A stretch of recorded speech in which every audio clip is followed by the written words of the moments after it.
Hello, hello, hello. Welcome to Diverse Thinking, Different Learning, a Child Nexus podcast. Thank you so much for joining me today as we delve into a topic that is close to many hearts, dyslexia and the journey of empowerment and advocacy. My guest today is Rosalin Abigail Kyere-Nartey. She is a dedicated advocate for dyslexic individuals and the founder and executive director of the Africa Dyslexia Organization. It's a nonprofit organization dedicated to raising awareness, advocacy, providing essential educational tools to teachers and parents, and offering support to individuals with dyslexia and related learning disabilities. She has a powerful story and is making a significant and positive change for dyslexic individuals across Africa. And I'm absolutely honored that she's here today. Millions of kids struggle with learning, processing, and social emotional difficulties. These challenges interfere with their ability to reach their full potential. Dr. Karen Wilson is here to help. Her extensive background in pediatric neuropsychology and higher education have prepared her for this unique mission. Listen as she delivers content to inform, educate, and empower parents and educators. This will enable you to identify challenges that kids face and get them on the road to achieving their full potential. This is Diverse Thinking, Different Learning by Child Nexus. Rosalin, thank you so much for joining us today. Oh, it's my pleasure. You have no idea. I can't wait to have this conversation. Me too. I mean, your tireless efforts in supporting, empowering, and advocating for individuals with dyslexia have not gone unnoticed. I've been following you on LinkedIn and following all of the things that you're doing on Instagram, and I'm really grateful for your presence here today. Thank you so much for being here. And I feel like your story really helps parents and educators see that when children get the resources and support they need, they can truly thrive and reach their full potential. And I would love to kind of start with maybe you sharing what made you dedicate yourself to supporting individuals with dyslexia and really being an advocate for them.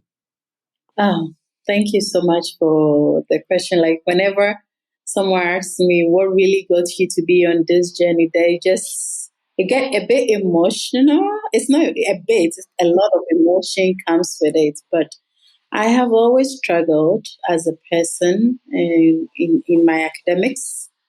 Right from the very young age I could remember, I know that I was different and different from my classmates, because here I was that they would teach and I don't understand, or they would teach and I can't reproduce it. When you ask me a question, I'm usually the last but one of the class.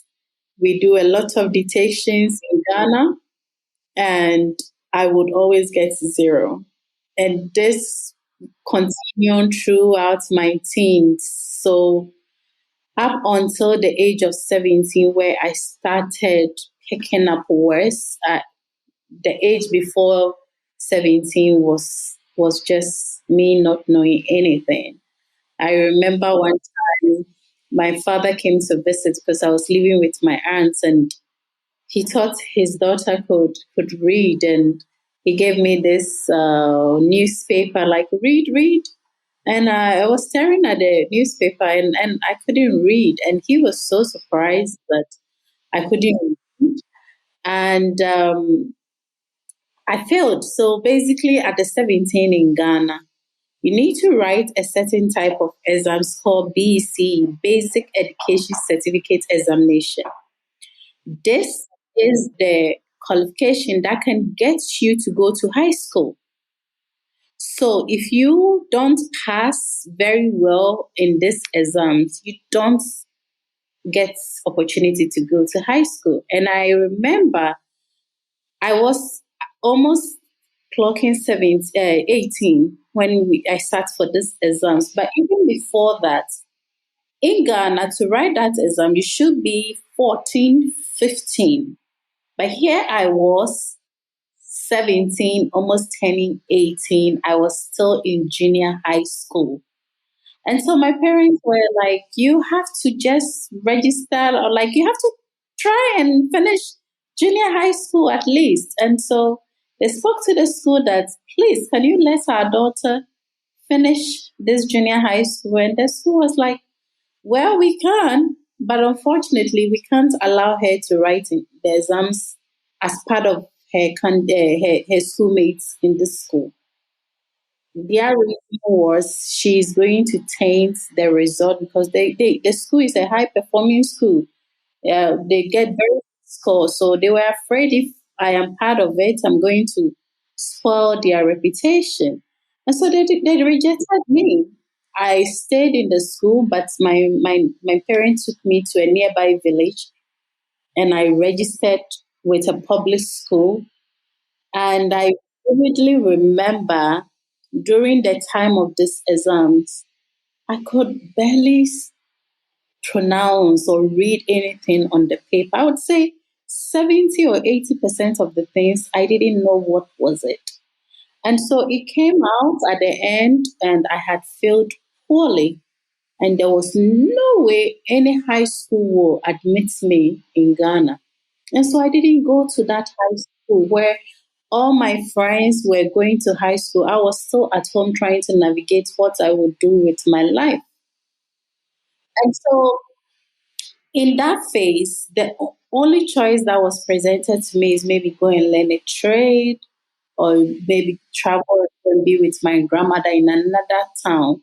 And a friend of mine who was just a year older than me was like, no, I think you're good with something. You love to cook. We come to the house, you host us, you cook. It comes to you naturally. Why don't you go to a culinary school? And so I spoke more in details with him. And when I got the confidence, I told my dad I'd like to go to a culinary school.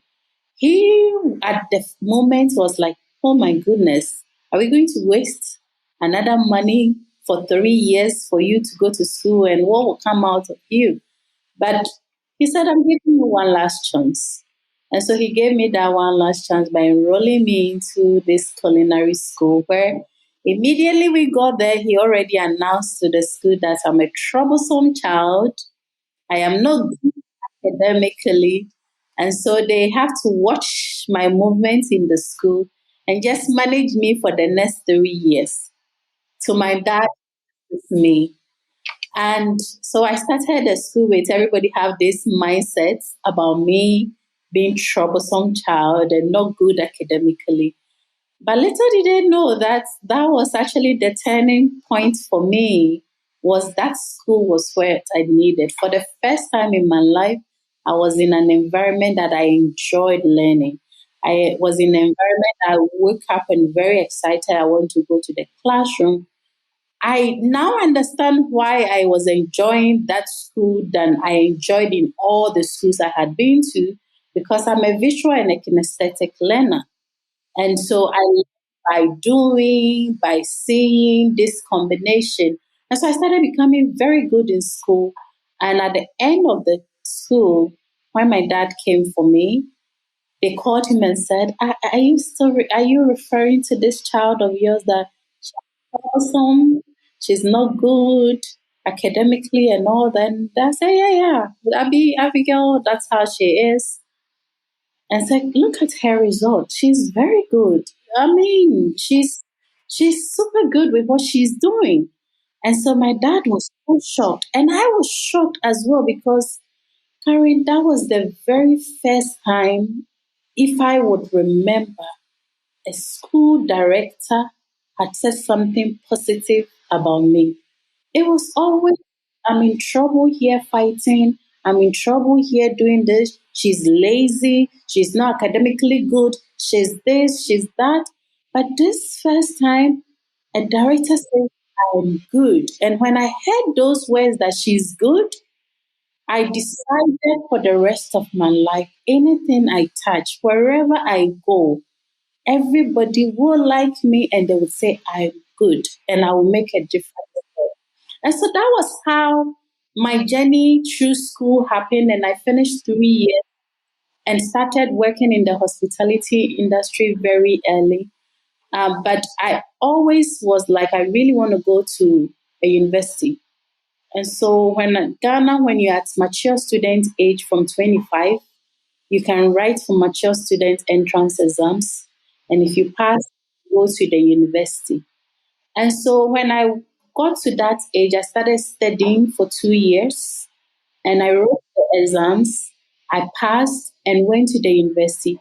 But I was very deliberate because I still knew that my challenges were still there. It hadn't changed much. So I decided to do a course that I was familiar with because I had been in the hospitality industry for like over 5 years or more. I understood the nitty gritties of hospitality. When it comes to cooking, I understand. When it comes to hospitality, I have immersed myself in the industry. So I decided to take the course hospitality management, and that's what I did for my first degree. I came out with a second class, very good grade, went back to work in the industry and continued to do my master's. And actually at the master's level, I was awarded as the best master's student in Switzerland. So I'm giving you this background to just give you why I am on this journey because 7 years ago that somebody just asked me, "Are you dyslexic?" Because this person has been looking into my work. One of the lecturers I was working with and asked if I'm dyslexic. And I was like, "What is that?"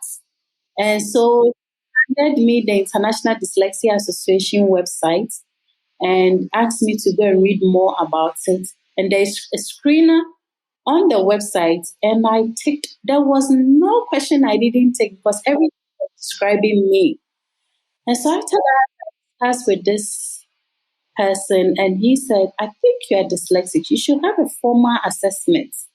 And so I got a formal assessment done, and the person who did my assessment was like, "How did you even manage to get to your master's level? Severely dyslexic. How was growing up like?" And I narrated everything to him. And so, to cut the long story short, when I came back to Ghana during the pandemic and I started asking people what they know about dyslexia related learning differences, and my dad, to the shock of you, my dad, who is now my dad, he's my uncle, but my dad is an educationist, a very good one, of course. I asked him, and he said he doesn't know. And I said, "Wow, imagine how many students you guys have written off because you don't know some students may be dyslexic in this country." And through my work, I travel also on the continent a lot. So I ask the questions anytime I'm in an African country: "What do you know about dyslexia related learning difficulties?" And it's same like Ghana here. So though myself, I'm not an expert in dyslexia, I decided to reach out, use the virtual medium to reach out to anybody I can find on LinkedIn, wherever, who I know are experts in what I want to do, and reach out to them that I need help. I want to do this, but I don't know my way out. And together with a few people, we started in the middle of 2020. And because it was pandemic, we could utilize the virtual medium and train a lot of people. So, introductory training. So far, we've trained over 3,000 teachers. We've done extensive television, radio, and we took the average viewership and listening. That means our awareness reach has gone to over 10 million people. And we keep doing that. So now we are at the phase where we feel like the awareness is great, but now we need to train teachers that can really provide support for students with learning difficulties because we don't have them. And so still students are being caned like I was beaten most of the time. Parents are thinking if my child is not good, then it's some spiritual thing to do with it. Let's go to the church and pray for the child, or somebody is bewitching my child. This is the idea of a lot of parents on the continent here. And so this is what fuel my energy to even put my hospitality consulting job on the side most of the time goal to really advocate and create awareness about dyslexia because I don't want any child to miss out on life. I saw some of my mates who were in the same brackets as me. Some of them, nothing can be written about them to date because they're somewhere in some village with a very difficult life they are living. But some of them were also very good, like in sports, athletics. But because they gave up on life, they've lost this opportunity of them becoming somebody in future. And I'm asking myself, how many African children are we losing as a result of we not knowing better? And so this is the reason why we are on this journey doing advocacy and awareness through Africa Dyslexia Organization. You have an incredible story, just an incredible story. And it really speaks to the idea that when people don't understand why you're struggling, they misperceive what the issue is. They attribute it to laziness. They attribute it to the fact that you're just not good academically, or you're just not good. And we know that that is a myth. And that's because your challenge was misunderstood. And there's so many misconceptions about dyslexia, and the fact that you got to be 17, 18 years old without being able to read and write. And then once you were able to figure out, what your challenge was, understand how to get support and the extent to which you'd have to work to overcome the struggles that you face, then you were able to really show others what you're able to do. But at the same time, when I think about you in that culinary school, it's like one person who believes in you can make a significant difference. One person who sees what you are able to do can make such an impression and be a motivating factor for you to continue to figure out why you're struggling, but also figure out where your place is and what your role will be in serving the community and serving the world. And it's wonderful that all those pieces came together for you.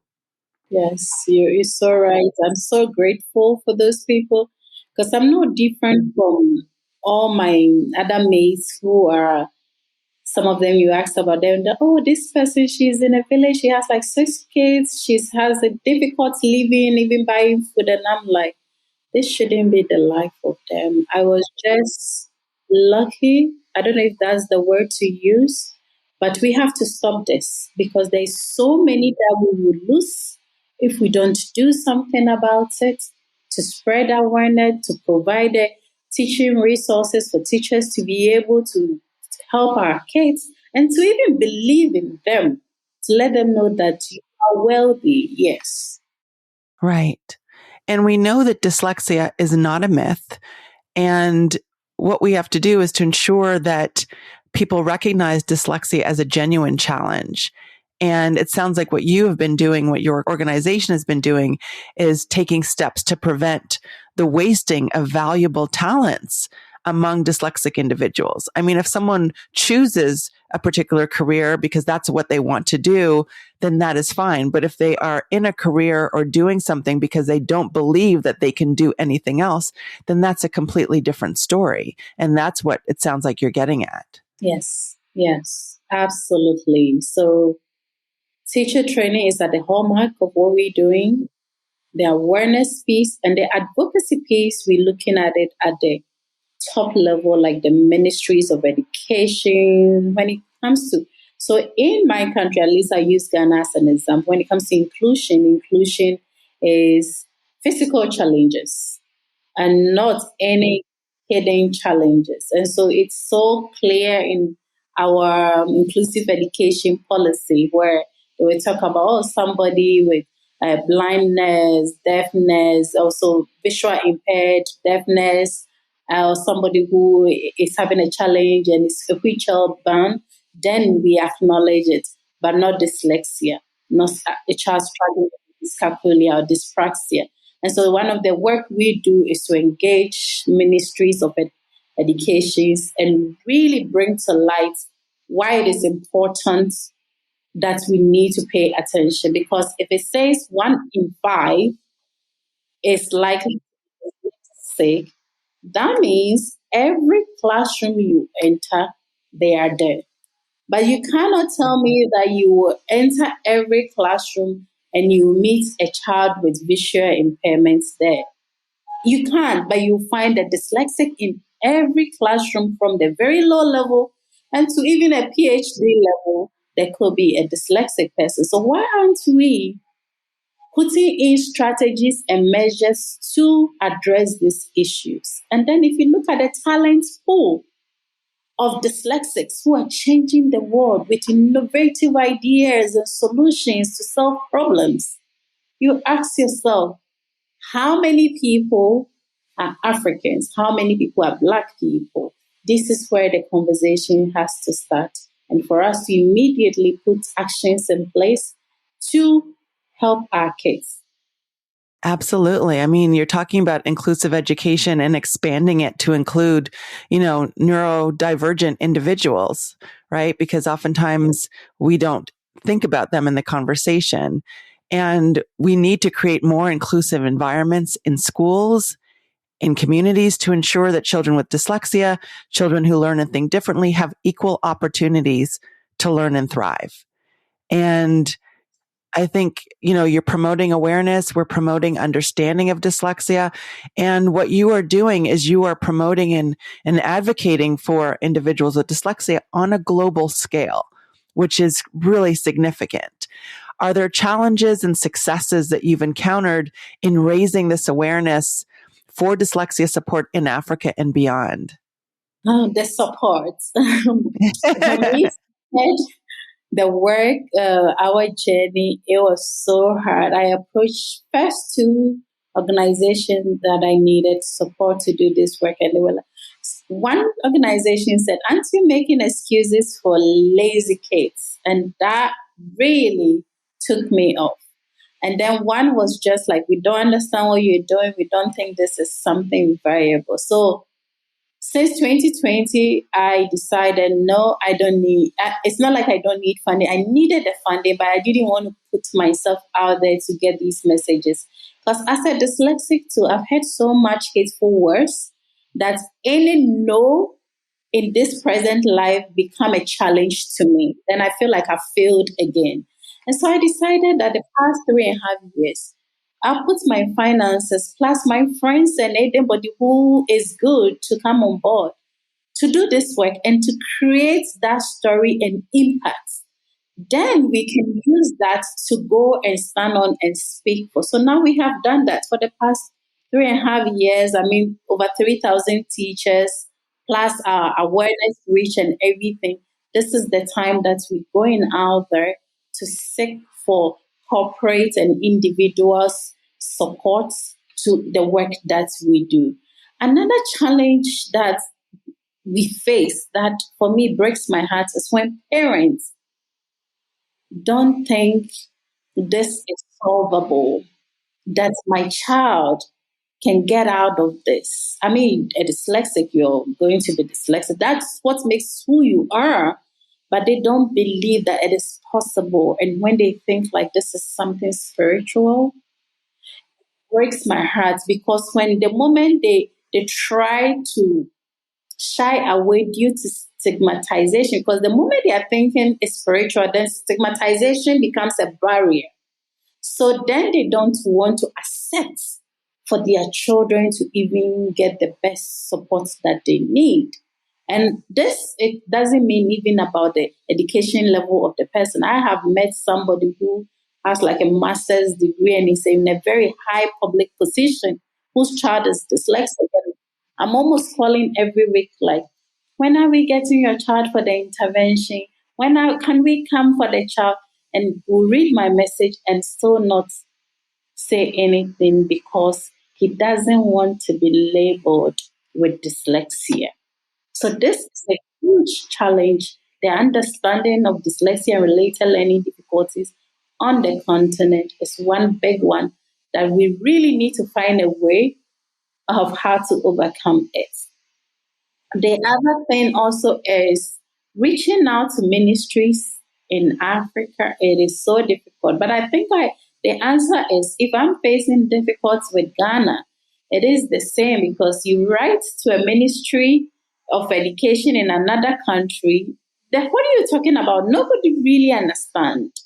And so if your email or letter doesn't get into the right hand, it's like you're knocking and keep knocking and keep knocking, and nobody is opening the door. Yeah. And, I love that you talked about the barriers to, increasing understanding and getting kids the support that they need, and that stigma is a barrier. When you believe that this is not solvable, or you believe that this is something spiritual going on, then you don't really believe that it's related to differences in the way the brain is organized, and that this is something that can be addressed through, evidence-based interventions. And so it seems like we're always kind of coming up against all of these barriers and all of these obstacles, and we have to kind of jump over them and plow through them with information and evidence and research and people whose lived experiences show what can be done, again, when appropriate support and intervention is given. Absolutely. And what's interesting to me, as I was reading about the work that you're doing, and I'm thinking about the work that you're doing on a global scale, and how much of the information that we need to share and the number of individuals that we need to support and really see is a global problem, right? It's not just a problem. There's not only dyslexic people in Ghana or in the United States or in Canada or in the Caribbean. I mean, they're everywhere, right? And there are individuals who are neurodivergent everywhere. And it reminds me of the United Nations, 2030 Agenda for Sustainable Development. One of their goals, I think it's goal 4, focuses specifically on education and aims to ensure inclusive and equitable quality education, promoting lifelong learning opportunities for everyone, not just the individuals who can pass the tests and who easily can navigate through traditional learning environments. It's everyone. So it feels like the work that you do and the work that we're trying to do fits into that goal. Absolutely. Absolutely. The way it is in the US is the way it is everywhere in the world. And so I remember recently somebody challenged me about what data are you working with? Because data is also another big thing that we don't really have here in Ghana or on the continent when it comes to dyslexia and related learning difficulty or neurodiversity in general. And so it is one of the arm of Africa Dyslexia Organization is to conduct research. We want to be known for an organization that provides teacher training, support, advocacy, and research. But we don't have the research yet, and we don't have the data yet. So we're depending on what the US is saying, 1 to 5, and the UK is saying 1 in 10. But then this person challenged me, you don't have the data you're working with. And I said, do you think the people who are living in US or UK are different from the people living in Africa? We are all human beings. And so when you say 1 to 5, there is likelihood it is the same on our continent here. Now let's go into the classroom and conduct screening if you will not find them. Without screening, teachers already know because they conduct exams. They already know which student that you teach 3-letter words for 100 times and they will still not get it. And what does that tell you? That tells you there is an issue that we need to address. So these are some of the things we face here. So what I'm hearing is that there is a need to move from understanding and taking the research from the US, from the UK, from other countries, but also realizing, like you're saying, that this is a human problem. This impacts people globally. And that even in the US with the research, there are students who fall behind, students with dyslexia, with ADHD, autistic individuals who get missed, who don't get identified, who are misunderstood, and are not given the opportunity to reach their full potential. So I commend the work that you're doing. I stand with you in the work that you're doing because I know that we need to improve and promote literacy rates and skill development. We need to tear down the barriers faced by dyslexic individuals, by neurodivergent individuals, and make sure that everyone has the opportunity to access quality education and get the appropriate levels of support. And, I know that you work with Anna Moore, who does a lot of work in this space.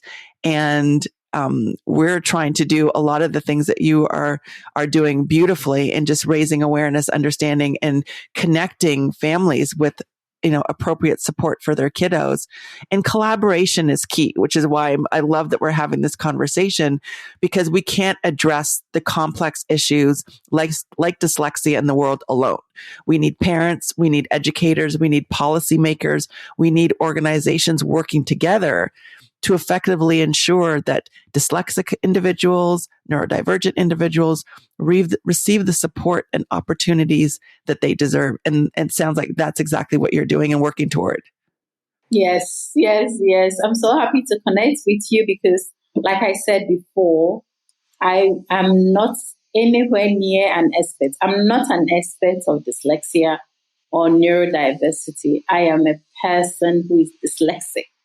And I'm using my story, but I would need people like you, people like Anna, Jennifer, the many, many people who have embraced me and in this journey to keep moving the agenda forward. Wherever we are, it's now become like a talking point to me. Wherever I am, I'm talking about dyslexia. I don't leave anybody without saying, "Hey, dyslexia." So I'm so happy to meet you, and I look forward to what we could do together. I am excited too, and I would argue that you are an expert in your dyslexia. And your lived experience gives you a perspective that many people, all people who do not have dyslexia, do not have. And that is so valuable. And so I'm so glad that we connected. I appreciate you being here today. If listeners want to get in touch with you, they want to learn more about your organization, the work that you're doing, what is the best way for them to reach you? So for the work we're doing, you could visit www.africadyslexia.org. And you get access to all our information there. If there is anything there or you didn't find anything and you would like to know more, you can reach me on Rosalin at africadyslexia.org. And I'm also on LinkedIn as Rosalin Abigail Kyere-Nartey on LinkedIn.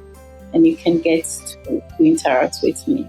Wonderful. And I will make sure I put links to all of that information in the show notes. Rosalin, thank you so much for being here. It's just a pleasure to know you. Thank you so much for having me. Thank you so much for joining us today. Be sure to check out the show notes to learn more about Rosalin and the Africa Dyslexia Organization. And if you have a little one who seems to be struggling with reading or has been newly diagnosed with dyslexia, be sure to check out our mini courses for parents who want to be able to support and advocate for their child who is struggling with dyslexia. You can get that link in the show notes. Thank you so much, and I will see you next time. Thanks for listening to Diverse Thinking, Different Learning by Child Nexus. For more resources, visit us online at childnexus.com.